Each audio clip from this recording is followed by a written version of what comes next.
On a Saturday morning in Ottawa, in front of a small cluster of cameras on Parliament Hill, a former central banker turned prime minister looked into the lens and said something that Canadian leaders almost never say about their largest trading partner. The old relationship is over. That was Mark Carney on August 22nd, 2026, standing behind a podium after trade talks with the United States had just collapsed, hours before 50% tariffs on billions of dollars of Canadian goods were set to take effect. Within 72 hours, Ottawa would answer with its own tariffs. Within a week, the President of the United States would be joking on social media about renaming one of the Great Lakes. This is the story of how a trade fight that started as a negotiating tactic turned into something that a growing number of American economists now describe, bluntly, as self-inflicted damage. To understand why this moment matters, you have to go back roughly 18 months to February 1st, 2025. That was the day President Donald Trump signed an executive order imposing tariffs of 25% on nearly all Canadian imports, with a lower 10% rate carved out for Canadian energy products. The stated justification, according to the White House at the time, was the flow of fentanyl across the northern border. Government data on both sides, however, told a different story. U.S. and Canadian figures reviewed by multiple outlets showed that less than 1/10 of 1% of fentanyl seized at American borders between 2022 and 2024 had come through Canada, with the overwhelming majority entering from Mexico. That gap between the stated reason and the underlying numbers has followed this dispute ever since, and it is worth holding on to as this story unfolds. At the time, Canada was led by Justin Trudeau, who promised an immediate and forceful response. Canada moved quickly, announcing retaliatory tariffs on 30 billion Canadian dollars of American goods, with a plan to expand that to $155 billion if the dispute continued. Mexico, facing its own set of tariffs from Washington, prepared similar countermeasures under President Claudia Sheinbaum. Within days, markets were reacting, businesses on both sides of the border were recalculating supply chains, and what had been, for decades, one of the most stable and integrated trading relationships in the world began to fracture.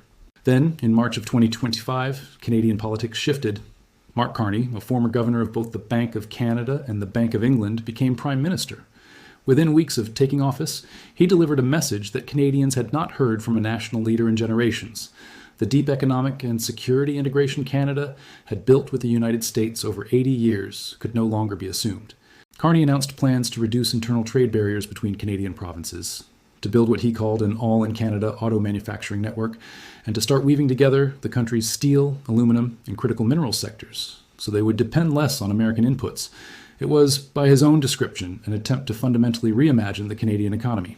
For a while, there were signs the two countries might find a workable arrangement. Trade talks continued through the spring and summer of 2025 and into 2026, with periodic pauses, extensions, and partial agreements on specific sectors like automobiles, but the tariff rate kept climbing.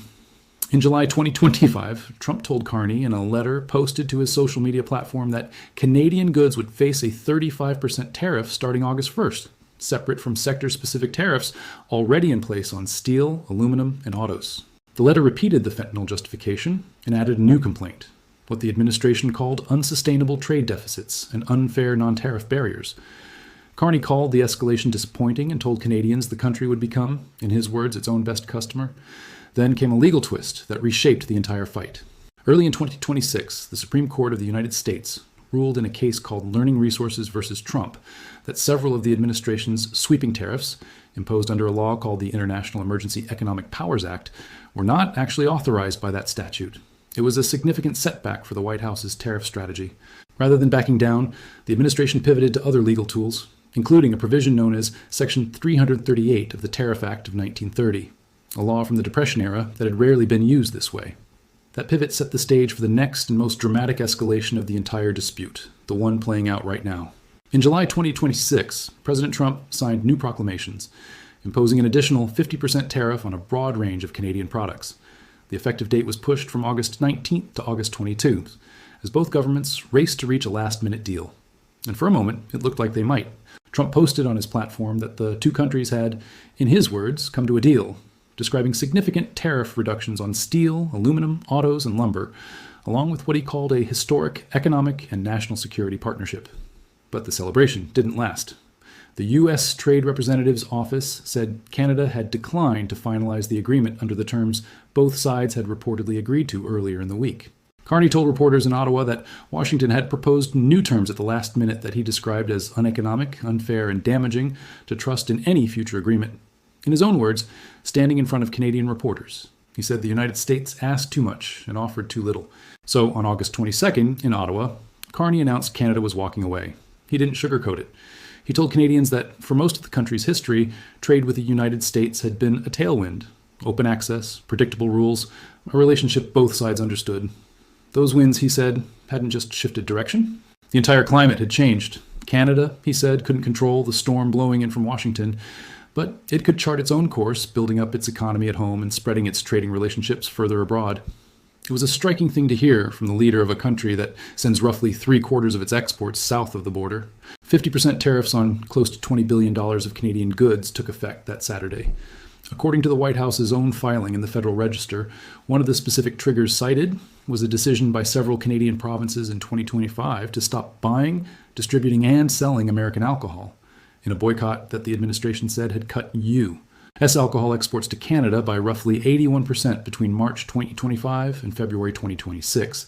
In response, the new 50% duties landed on Canadian beer, wine, cider, and other goods, alongside cement, hockey sticks, and hundreds of other product lines.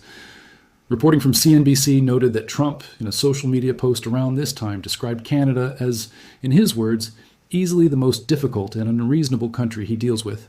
In another post, he floated renaming Lake Ontario Lake America, a comment widely covered by outlets including CNBC as a sign of just how personal the rhetoric had become. Canada didn't wait long to respond. On August 25th in Ottawa, Finance Minister François-Philippe Champagne stood at a podium at a roofing company and laid out the countermeasures.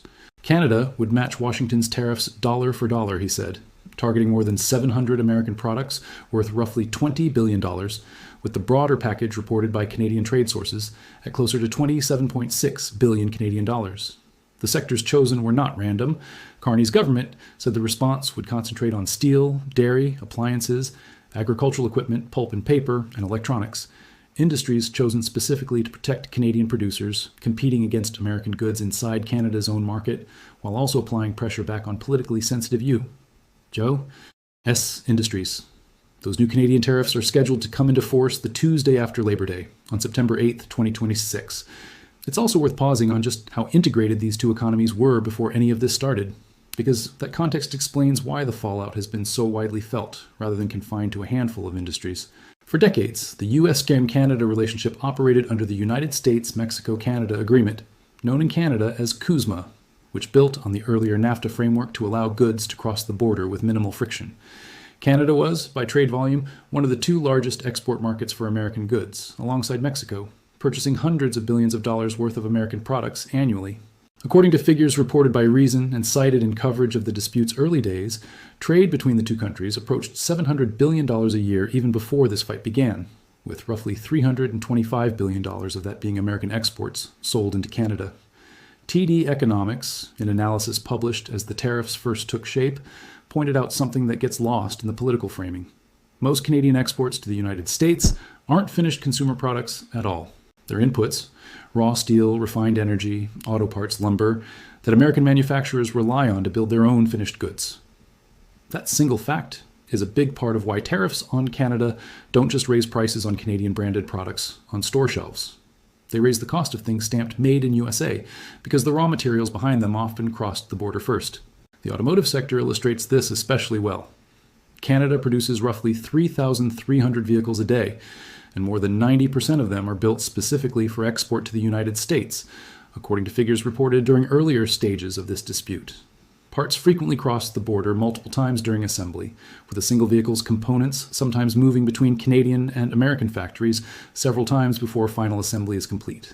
When Trump's tariffs first extended to autos and auto parts, the National Association of Home Builders separately warned that tariffs on Canadian lumber alone would raise material costs for American home builders, and that those higher costs would ultimately be passed on to home buyers in the form of higher housing prices, a warning made publicly by the association's chair as tariffs were first announced, and one that has only become more relevant as duties have climbed from 25% to 50% over the following 18 months. Energy tells a similar story, though with an added wrinkle. Canadian energy exports, oil, natural gas, electricity, were given a lower tariff rate from the very beginning, 10% rather than the broader rate applied to other goods, specifically because, according to a senior administration official quoted at the time, Officials wanted to avoid disrupting gasoline and home heating oil prices for American consumers. The carve-out is itself a quiet admission of how directly tariffs on Canadian goods translate into costs for ordinary Americans. The administration built in an exception precisely because it understood the alternative would show up immediately at the gas pump and on home heating bills in a way that would be impossible to spin as anything other than a direct hit to household budgets. Here's where the story starts to turn, and where the title of this video actually earns its claim. Because while the White House frames these tariffs as leverage that will eventually force Canada into a better deal, a wide and growing body of economic evidence, most of it American in origin, suggests the bill for this fight is landing disproportionately on American households and American workers. Start with the numbers from the nonpartisan Tax Foundation. Its researchers calculated that tariffs imposed by the Trump administration under the Emergency Powers Law, the same law the Supreme Court later ruled had been misused, cost the average American household around $1,000 in 2025 alone. That's before accounting for the newer 50% duties on Canadian goods that took effect this August. Separately, the Peterson Institute for International Economics estimated that a full 25% tariff regime on Canada and Mexico could shrink American GDP by roughly $200 billion, even as it does comparable or greater proportional damage to the Canadian and Mexican economies. Researchers there have also pointed to something less intuitive but well documented from prior trade disputes. When the U.S. hit Chinese imports with tariffs during the 2018 and 2019 trade war, foreign exporters did not meaningfully lower their prices to absorb the cost. American importers paid the tax, and it flowed through to American buyers. That pattern appears to be repeating. According to reporting from CBS News in late August 2026, trade experts broadly agree the new 50% tariffs on Canadian goods are unlikely to cause a broad spike in nationwide inflation, simply because the list of affected products is relatively narrow. But, and this is the part that gets lost in the bigger headlines, narrow doesn't mean painless. Economists quoted by CBS pointed out that U.S. businesses and consumers, not Canadian exporters, ultimately absorb these costs. An Ernst and Young trade policy expert told CBS that companies have been trying every trick available, restructuring supply chains, eating margin, adjusting product lines, specifically to avoid passing costs directly onto shoppers, which itself is a sign of how much financial stress the tariffs are creating inside American companies, even before that stress becomes visible on a price tag. Then there's the labor market, which is where this story gets harder for the administration to spin as a win. Wall Street financier Steve Ratner, citing Bureau of Labor Statistics data, pointed out that between November 2024 and June 2026, virtually all net U.S. job growth came from healthcare and education. Manufacturing, the very sector tariffs were supposedly designed to protect and rebuild, actually lost more than 100,000 jobs over that same stretch. The Center for American Progress, analyzing the year following what the administration called Liberation Day, found that blue-collar job losses had occurred in nearly every state, without any corresponding reduction in the broader goods trade deficit that tariffs were meant to close. Separately, a January 2026 poll from the Council on Foreign Relations found that more than 65% of Americans said tariffs had made a wide range of everyday goods less affordable, with the average household paying an estimated $1,700 more between February 2025 and January 2026 because of them. None of this is happening in a vacuum. The Stanford Institute for Economic Policy Research noted that Federal Reserve Chair Jerome Powell has suggested that payroll employment growth over the past year may have been overstated, with revised data likely to show job losses going back to April. Unemployment climbed from 4.1% to 4.4% through 2025. Goldman Sachs, in an estimate cited by Stanford researchers, projected that the tariff regime as a whole would push inflation up by roughly 1 percentage point between the second half of 2025 and the first half of 2026. And because roughly half of everything the United States imports is used as an input for domestic production, car parts, industrial components, raw materials, tariffs don't just tax finished goods on a store shelf. They raise the cost of building things in America, which is precisely the opposite of what a tariff policy aimed at reviving manufacturing is supposed to do. This is the irony sitting at the center of the story out of Ottawa this week. The tariffs were framed publicly as a tool to protect American jobs, close a trade deficit, and punish what the administration called unfair Canadian trade practices. But the verifiable, publicly available data from the Tax Foundation, from the Peterson Institute, from the Bureau of Labor Statistics, from the Center for American Progress, increasingly points toward a policy that is raising costs for American families, adding uncertainty for American businesses, and, according to Ratner's analysis of government data, coinciding with a shrinking, not growing manufacturing workforce. Meanwhile, in Ottawa, Carney has been trying to turn Canada's weaker negotiating position into a long-term strategic pivot. In his remarks after talks collapsed, he pointed to what he called small acts of solidarity happening across the country. Canadians choosing to vacation domestically, deliberately buying Canadian-made products, avoiding American goods where alternatives exist. He announced a $25 billion government package aimed at protecting Canadian workers and businesses hurt by the American tariffs, with funding directed at helping small and medium-sized companies invest in new equipment, improve productivity, and build more resilient, less U.S. import-dependent supply chains. In a budget expected this fall, Carney has said Canada will go further still, trying to make itself one of the most attractive places in the world for businesses in strategic sectors to invest and grow. There's a bigger strategic story wrapped inside this one, and it's worth spending a moment on it, because it may end up mattering more than any single tariff rate. A widely discussed opinion piece in Newsweek argued that Carney isn't simply retaliating. He's trying to permanently reduce how vulnerable Canada is to American economic pressure in the first place. The magazine reported that Canada intends to double its non-U.S. exports over the next decade, a goal that, if achieved, would represent one of the most significant realignments of North American trade in generations. Axios, reporting from Ottawa around the same time, quoted a Canadian political analyst who said the country is bracing for what she called short, medium, and long-term pain as it tries to wean itself off a level of economic dependence on the United States that took 80 years to build. Not every expert thinks that's realistic. CNN reported comments from a former U.S. trade representative describing Canada as, in his words, a victim of geography, arguing the country has genuinely limited options to diversify away from a neighbor it shares the world's longest undefended border with. That's a fair and important counterpoint, and it's one reason this story isn't a simple tale of a plucky underdog outmaneuvering a superpower. Geography is stubborn. 80 years of integrated supply chains don't unwind in a single budget cycle. Carney's diversification push isn't just rhetoric confined to press conferences in Ottawa. It's been paired with actual travel and actual meetings. Global news and other Canadian outlets have tracked Carney making trips to Europe over the past year, seeking deeper economic alliances with the European Union. At the same time, he's been managing the fallout with Washington. The logic, according to Canadian trade officials, is straightforward. Canada already has a trade agreement with the European Union, known as CETA, that remains underutilized, and expanding actual trade volume under that existing framework is far faster than negotiating a brand new deal from scratch. Provincial governments have moved in parallel.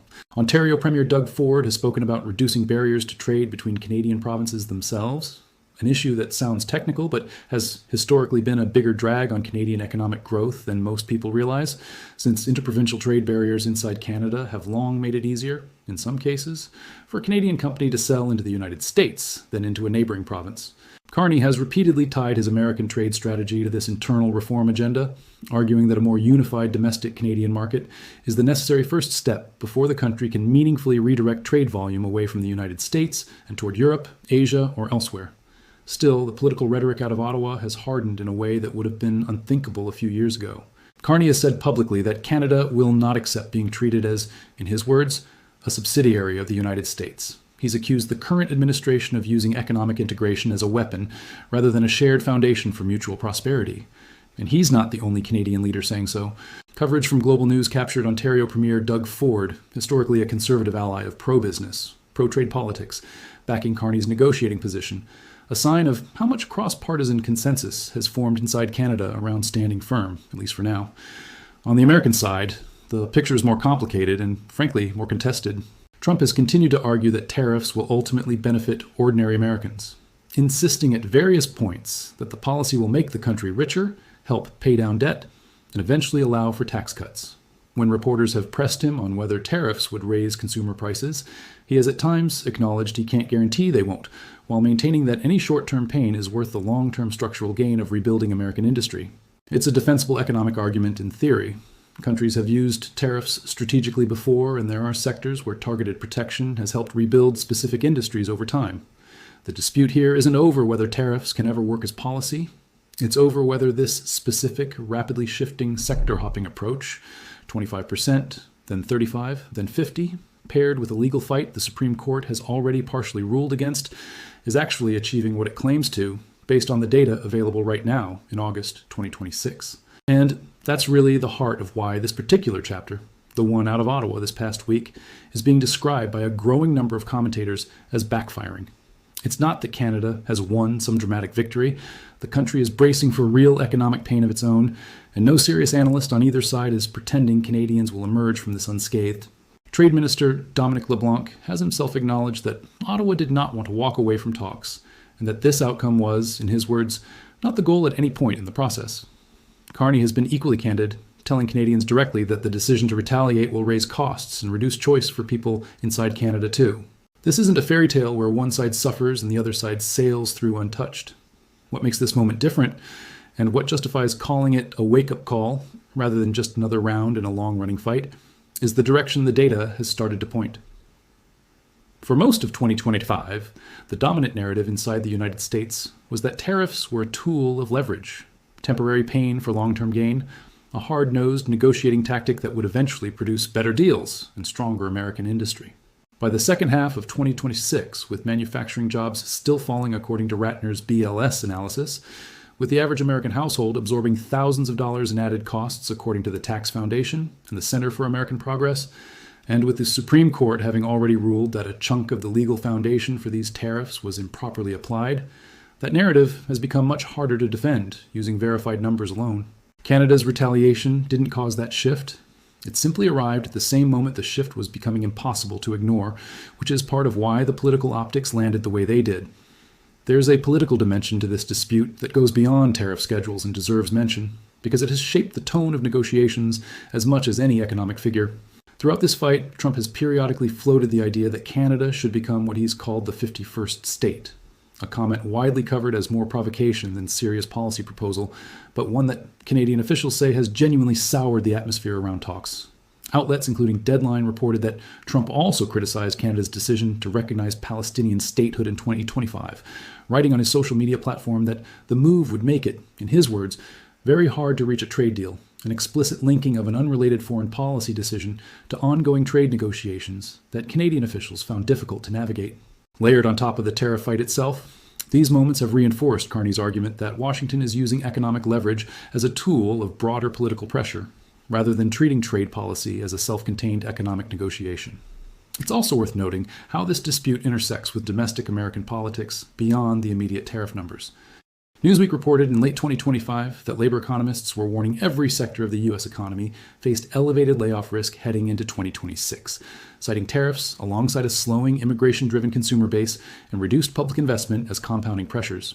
A government shutdown later in 2025 delayed the release of several key economic reports, according to that same reporting, making it harder for analysts and policymakers to get a clear, timely read on how badly the labor market was actually being affected in real time, meaning some of the true cost of this trade war may not become fully visible in official statistics for months after the fact. Federal Reserve officials, meanwhile, have found themselves in an uncomfortable position, raising interest rates to fight tariff-driven inflation risks, further slowing an already cooling labor market, while cutting rates to support employment risks letting inflation run hotter. Attention Fed chair comments cited by CNBC have acknowledged directly. There's also a currency and market dimension worth mentioning briefly, because it shapes how ordinary people will actually experience this dispute in the months ahead. Analysts have long noted that exchange rate movements can partially offset some of a tariff's cost, if a country's currency weakens enough to make its exports cheaper even after the tax is applied.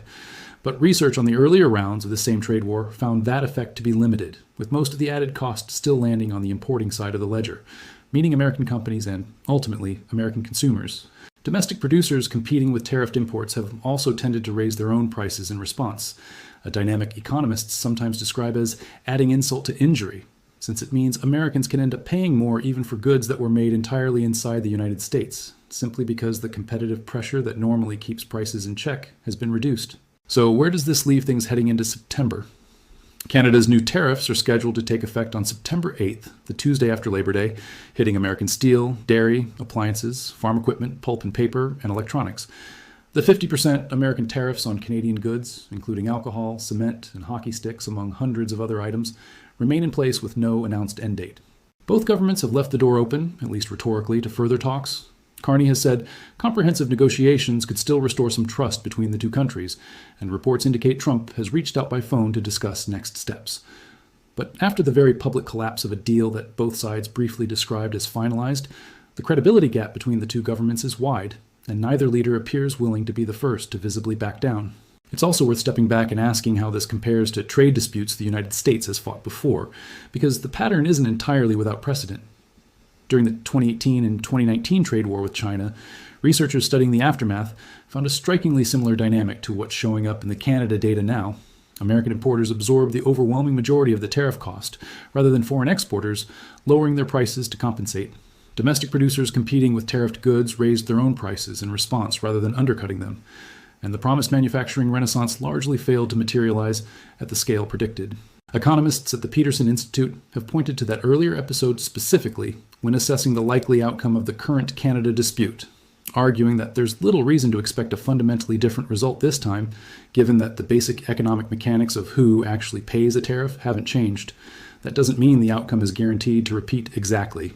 Canada's economy is structured differently than China's, and the product mix affected is different. But it does mean the current wave of tariffs on Canadian goods is unfolding against a backdrop of a very recent, very well-documented dress rehearsal for exactly this kind of dispute. And the early data out of this round looks remarkably familiar to economists who lived through the last one. Before we wrap up, it's worth being transparent about what's solid here and what still carries some uncertainty, because that distinction matters. The tariff rates, the dates they took effect, the sector lists on both the American and Canadian sides, and the direct quotes from Carney, Champagne, LeBlanc, and Trump are drawn from named on-the-record sources. CBC's publication of Carney's full remarks, CNN's and Euronews' coverage of the trade talks collapse, CNBC's and NPR's reporting on Canada's retaliatory tariffs, and the official Federal Register filing cited by CBS News. The broader economic claims, the household cost estimates, the manufacturing job figures, the inflation projections, come from named institutions: the Tax Foundation, the Peterson Institute for International Economics, the Center for American Progress, Stanford's Institute for Economic Policy Research, and Bureau of Labor Statistics data, as reported by Steve Ratner and multiple outlets. Where those institutions disagree on scale or emphasis, for instance, CBS News reporting that trade experts expect only a modest inflation impact from this specific round of tariffs, versus other analysts framing the cumulative multi-year tariff program as a much larger drag on household budgets. That disagreement is real, and it's presented here as such rather than smoothed over. What remains genuinely uncertain and worth watching, rather than assuming, is whether the two governments return to the negotiating table before September 8th, whether Canada's stated goal of doubling non-U.S. exports within a decade is actually achievable, given the geographic and logistical realities several experts have raised, and how deep the labor market damage in the U.S. ultimately runs once revised, more accurate employment data becomes available. If you want to actually follow where this goes next, because this is very likely not the final chapter, with a hard tariff deadline landing on September 8th, and both sides are still publicly leaving room for another round of talks, subscribing is genuinely the easiest way to make sure you don't miss the next verified update the moment it happens, rather than catching a watered-down version of it days later. Stories like this tend to shift fast and get reported inconsistently in the first 24 hours, and separating the confirmed facts from the noise is exactly the kind of breakdown that's worth having in your feed before the headlines even settle. If you've made it this far, you're clearly the kind of viewer who wants the full picture rather than a 30-second clip. And that's precisely the audience future breakdowns like this one are made for, so it might be worth hitting subscribe now while it's on your mind before this story updates again. There's a genuine, unresolved question sitting underneath all of this, and it's one economists, trade lawyers, and ordinary citizens on both sides of the border are still arguing about. Is a tariff war like this one ultimately a tool of strength, forcing a smaller economy to accept better terms over time? Or is it a slow act of self-harm dressed up in the language of protection, whose true cost only becomes visible once the jobs numbers and household budgets catch up to the political rhetoric months later? Both Ottawa and Washington are betting their own answer to that question is correct. The verified data coming out of this past week suggests the ledger, at least so far, is not landing the way the tariffs were originally sold. What do you think? Is this pressure actually working, or is it backfiring in exactly the way the numbers now seem to suggest? Let us know your take in the comments, and if you'd like to see where this story goes when the September 8th deadline arrives, we'll be covering it as the verified details come in. Thanks for watching, and we'll see you in the next one.